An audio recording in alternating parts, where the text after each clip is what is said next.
Hello, dear readers, viewers, and followers of our social media channels. Today we are honored to welcome a legendary historical figure, Dr. Stephen Blank. He is one of America's leading experts on strategic security, Russian foreign policy, and the transformation of Eurasia.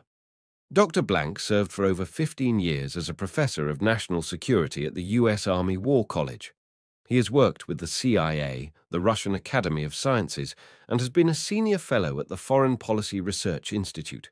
He is the author of dozens of reports on U.S. policy in Central Asia, Russia-China relations, and threats in the Arctic region. Let us now move to the questions. Dr. Blank, you have stated that Russia's defeat in Ukraine could represent the strategic transformation of an entire generation. What key conditions must the US and Europe fulfill in order to make this a reality? For this to become a reality, the United States and Europe have to supply Ukraine on a consistent basis and on a large scale. That's not only in terms of the weapons that Ukraine needs to defeat Russia, but also in terms of money to finance Ukrainian government operations and sustain the Ukrainian government's economic obligations. But it's also political support against Russian diplomatic efforts to isolate Ukraine or to claim that part of Ukraine is really Russia and so forth. Because the only way we will have peace in Europe and maybe elsewhere as well is if Russia is defeated. If Russia is not defeated, we can expect a generation of war, not only in Europe either. I think you can see that already from what has been happening in the Middle East. In one of your recent articles, you described Russia as an economic colony of China. Is it possible to overcome this dependency without a regime change in Moscow? I doubt it. I doubt that the Russo-Chinese relationship will qualitatively change unless there is a fundamental regime change. Of course, that could also happen in China, but it's not likely.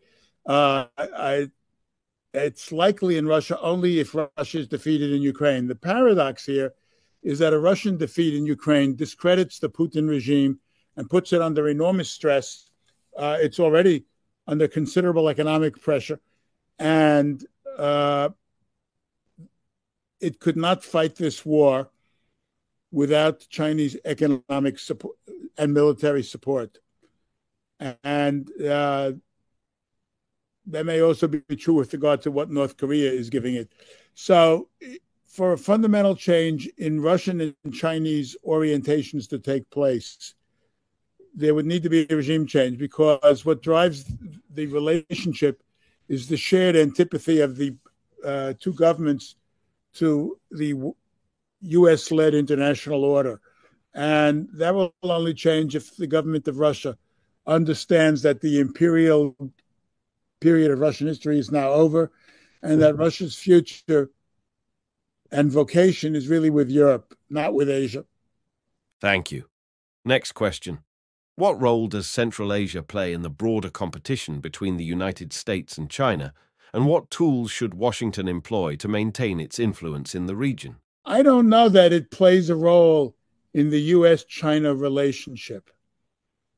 I have never seen any serious policy initiatives on the American side towards Central Asia. You could say that in general, that mentioned China. The United States is not sufficiently involved either in China and Central Asia, or for that matter in the Caucasus.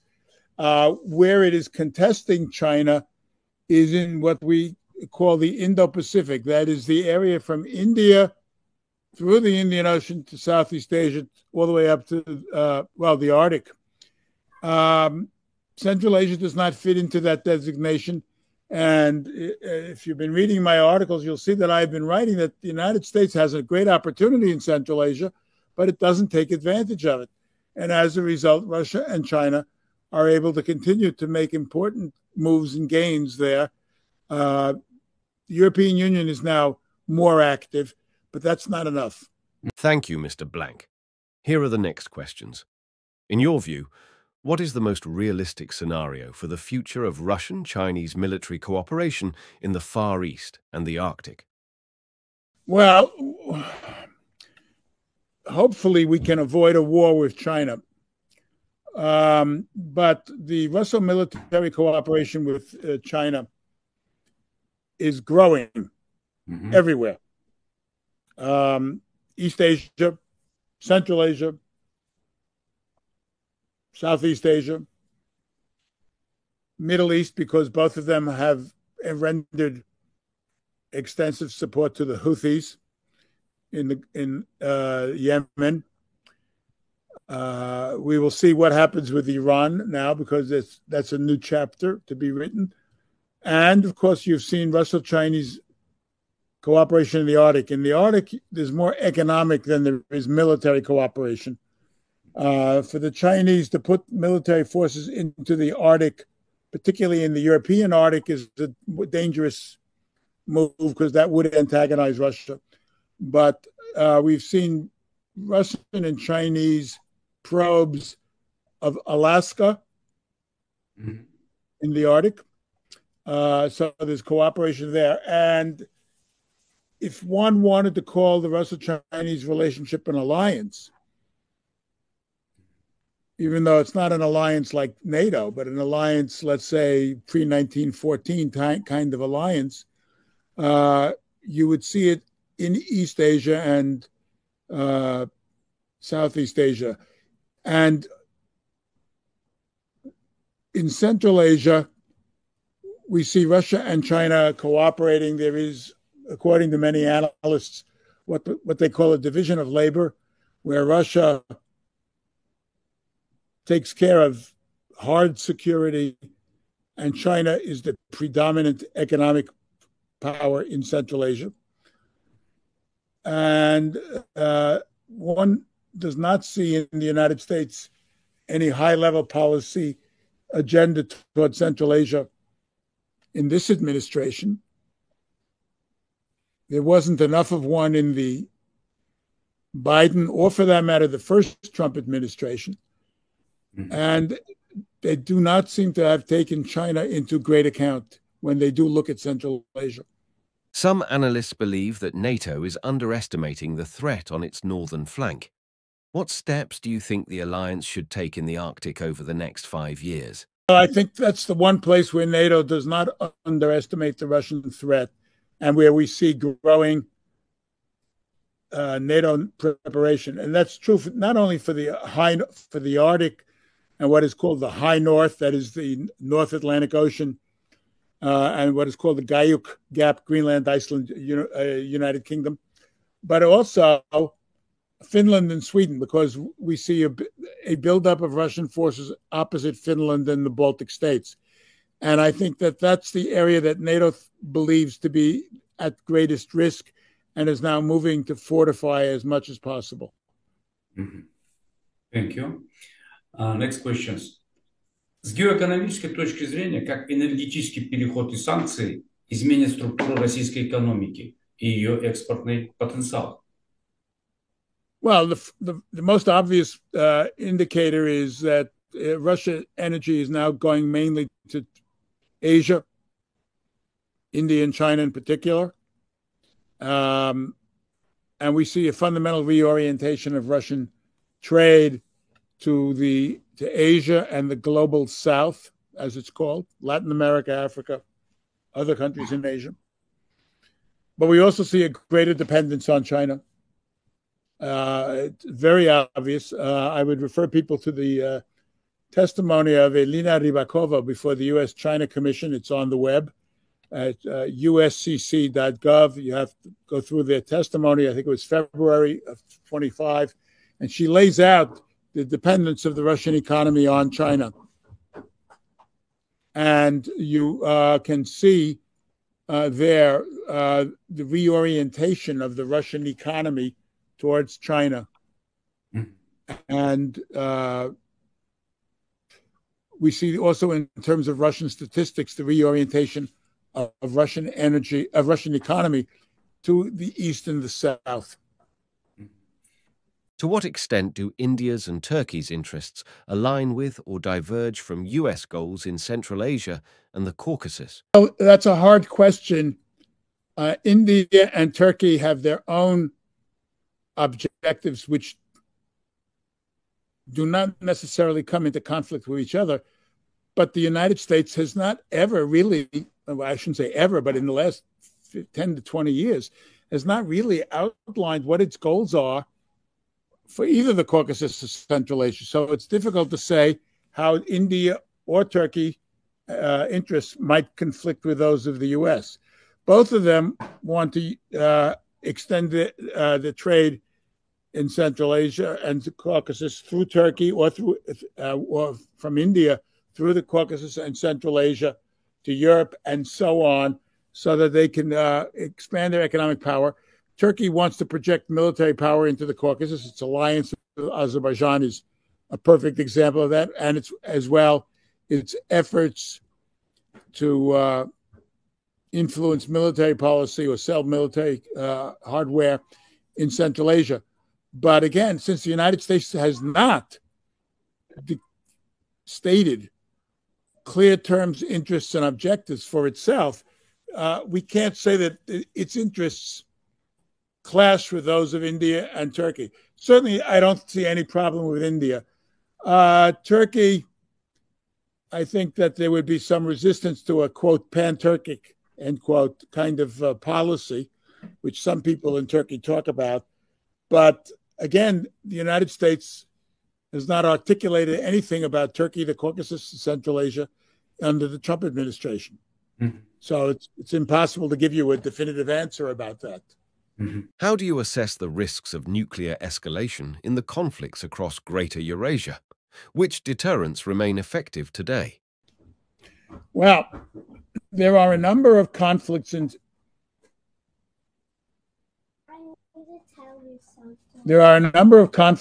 Eurasia right now that are in danger of nuclear escalation. We saw this, for example, India and Pakistan recently. To me, that's the most dangerous case of potential escalation. Russia, of course, has threatened that if Europe, all kinds of things, if Europe supports and the United States support Ukraine, that this could lead to nuclear escalation and so on. But I think, and most people in the West think that they're bluffing.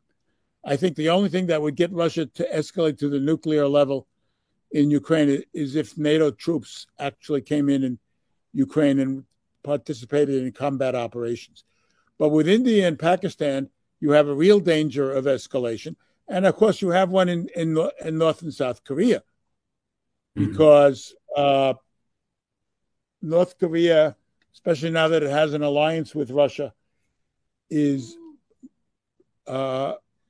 behaving more truculently in a more bellicose fashion. And there's a real possibility of escalation there if North Korea feels that its government is at risk, because the purpose of its nuclear weapons is, first of all, to defend the regime in power. Mm-hmm. What are the consequences of the growing rapprochement between Russia and Iran for regional security, and how does it affect the interests of the United States and the European Union? Now, we have to see where this partnership is going, because Russia did very little for Iran when the United States and Israel retaliated against its nuclear program. Mm-hmm. So it's a question as to how much of a partnership there really is here and what will be restored. It's noteworthy that Iran's foreign minister has met with Lavrov and the Chinese foreign minister Wang Yi. It looks like the Iranians are looking first to China for help, but China will not get militarily involved in the Middle East directly, although China did offer to send weapons to the Houthis. I have an article that has been published that tells you that. And the Iranian press is obviously very disappointed in Moscow. So at this moment, we can't say for sure where this partnership stands in reality. So that's a major question to watch at the moment. Mm-hmm. Of course, for Azerbaijan, a Russo-Iranian partnership is another example of a Russian threat to Azerbaijan, and we know that our Russo-Azeri relations right now are very bad. And to the extent that Russia and Iran strengthen their partnership, if that's possible, that would be a threat to Azerbaijan. If you were tasked with designing a new U.S. strategy for Eurasia, what three priorities would you include in your first presidential directive? Well, okay. First of all, for Eurasia, to defeat Russia in Ukraine. I think that's the most urgent international, not just European threat at the moment.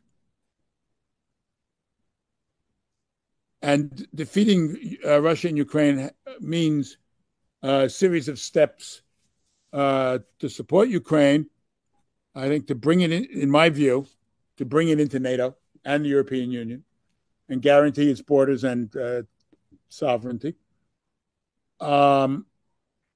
Essentially, I would work also to expand American and European influence in both the Caucasus and Central Asia, and to articulate definite goals for those regions, namely the defense of the integrity and sovereignty of these states, opening up more economic opportunities for them in the West, and participating on a bigger scale in investment in these countries, and in particular in creating transportation and trade corridors from Central Asia through the Caucasus to the West. In your view, how popular is the idea of multi-vector foreign policy in Central Asia after 2022? How does it affect the resilience of authoritarian regimes in the region? Well, I think Central Asian governments have all, to one degree or another, tried with varying degrees of success to follow what is called a multi-vector foreign policy. The problem here, there are two problems, really. One is the capacity of the state itself to follow that policy. And here, Kazakhstan and Uzbekistan have a very great capacity to do so, and you see that in their daily international operations and relationships. Tajikistan, Kyrgyzstan, and Turkmenistan, for various reasons, do not have that capability to anywhere near the same degree. And as a result, you see it's more difficult for them to do so. The second problem is that the foreign vectors have to respond to Central Asia. It's not enough that Central Asia reach out towards Russia, China, Japan, United States, European Union, etc. It's that the United States, Europe, and Japan have to reach out to Central Asia in a way comparable to Russia and China, who have vital interests there. And the same applies to Russia in the Caucasus. And the same applies to the foreign powers in the Caucasus. And the foreign interest in the Caucasus has not been as great, except for perhaps in Azerbaijan. We have taken our eye off the ball, so to speak, with regard to Georgia. And I think we're too slow in responding to Armenia's efforts to join the West. I think that it would be a great benefit to both Armenia and, for that matter, to Azerbaijan if Armenia was locked into a Western orientation, because that would bring peace, finally. Yes. I think it would bring trade and investment to both countries, which would strengthen them both and protect them against Russia. And it would also put Armenia, which is now carrying out democratic reforms, on a trajectory towards the European Union.